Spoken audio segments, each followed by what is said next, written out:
So, hi, Lorrie here. In case you're new to the channel, my name is Lorrie and I live on Vancouver Island with my sweet, sweet, sweet husband and my dear darling mother.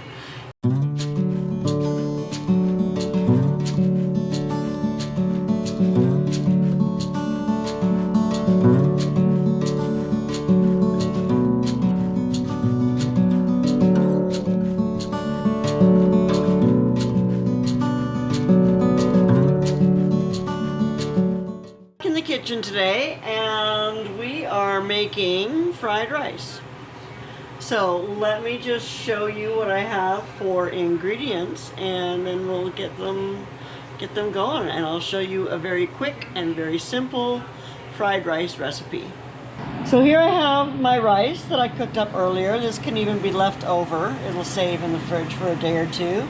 I have some Chinese barbecue pork that I made the other day. That it's the first time I made it, so I didn't record it, but I will the next time I make it. And then I have 3 slices of bacon that have been diced up. I'm going to grab probably 3 eggs. I have some onions over there, and I have some soy sauce. And that's it. I'm going to throw this all together and make a delicious main dish. The first step is to get your bacon sizzling in a nice hot pan and let that cook down for a few minutes. And then I'm going to dump in my barbecue pork. And I'm going to mix that together and get that barbecue pork heated up and nice and soft again. And we'll be back. Next we're going in with the onions. That's about 1/2 of a big onion there. And give that a stir and let it cook for a minute or two. And you can hear I'm keeping everything sizzling, but it's not roaring hot. And if you wanted to do this in a wok, you certainly could, and you could heat it up higher. I tend to have a habit of looking away and liking to let things like sit and cook and crisp for a minute too long. Not when I'm making this dish, because this is one that does come together quickly, even though I have it at 250. Now, of course, you don't have to do it in an electric skillet. You can do it in whatever pan you're comfortable working with.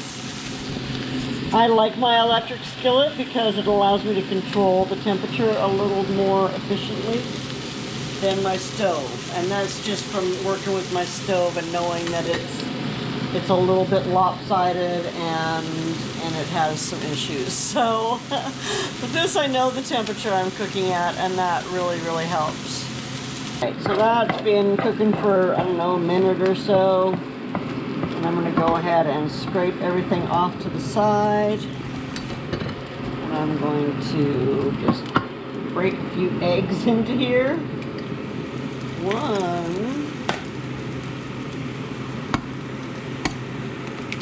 2, and 3. And you can do as many eggs as you have people.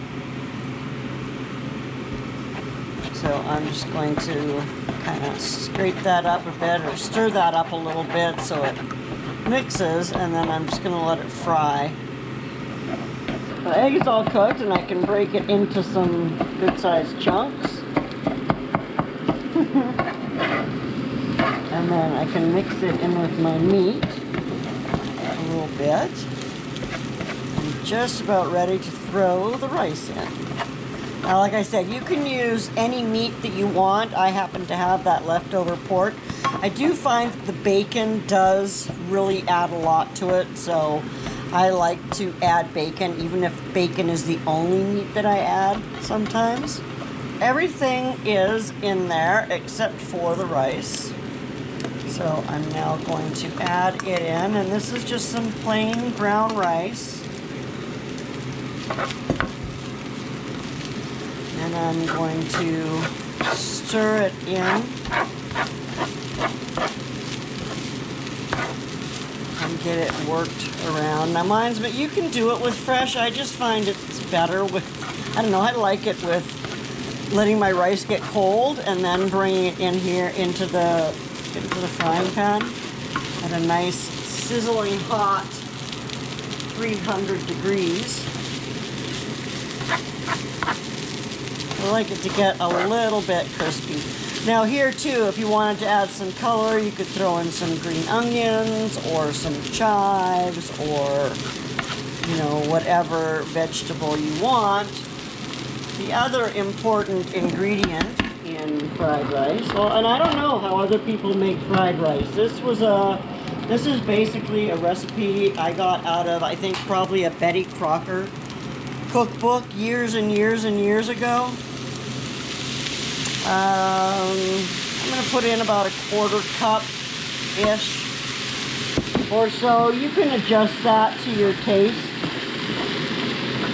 You know, stir it in. And these guys don't like a very strong soy sauce taste. So I don't put too much in. You can always add more afterwards.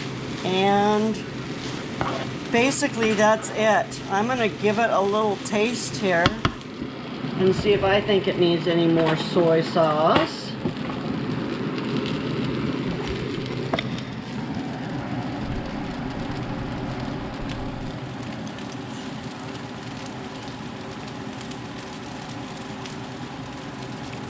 That's really good.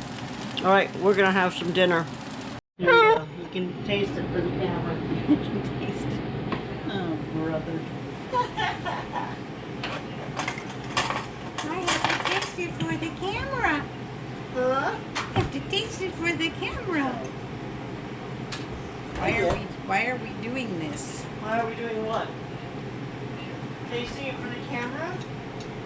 Because you request cooking videos. It's not as good as last time.